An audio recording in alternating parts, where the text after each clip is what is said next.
Welcome to day one of the Paris Fashion Week vlogs. Hi, my name is Sarah. I'm a plus size content creator and I'm gonna be your vlog host today. I've done New York Fashion Week more times than I can count, but this is my first time tackling Paris Fashion Week. I really don't know what to expect, but I know that a good day starts with a good croissant. Our first show was at 10 a.m. and we took an Uber there, and the Uber got stopped by the police and it was quite the altercation. I have a lot of anxiety around being late and showing up late to things, so that definitely derailed the schedule a little bit.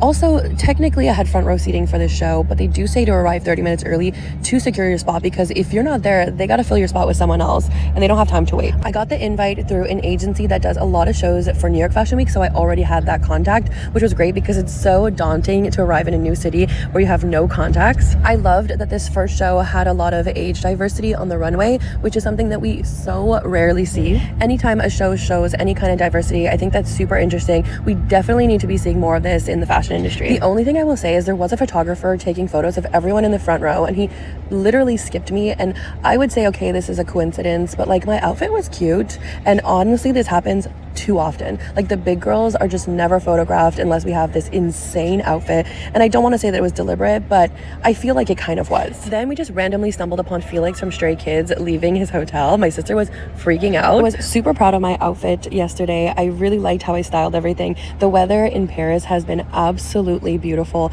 sunny. It almost feels like a Canadian summer, if I dare say so. Then it was time for our second show, which was so gorgeous. I'm really glad that we were in there, but this time we were seated at the back and the room was extra crowded, but everything was beautiful. The makeup, the styles, we were actually just freaking out. It's so exciting to be in Paris for Paris Fashion Week. Who am I? The designer got so emotional at the end from all the support, but we were on a quick deadline, so we headed out as soon as it was done and went directly to change into my next outfit for the next event. As a creator, I try to match my outfits to the events that I'm going to, and the next event had a pink and brown theme, so I went with this gorgeous dress from Revolve. I found that if you go to a nice hotel and you walk right in and you pretend like you know what you're doing, no one will question you, and you can walk right to the nice bathrooms and change in there with the AC and everything, and you don't have to worry. Now it's time to go to the Cédric Grolet Guizou pop-up. I'm gonna do a separate video on this because there was just too much to share, but it was insane. Then I just did a quick outfit change into something a little bit more casual because I knew I'd be walking for the rest of the evening and we were kind of done with photos. We were heading into Le Marais because we wanted to have falafel for dinner,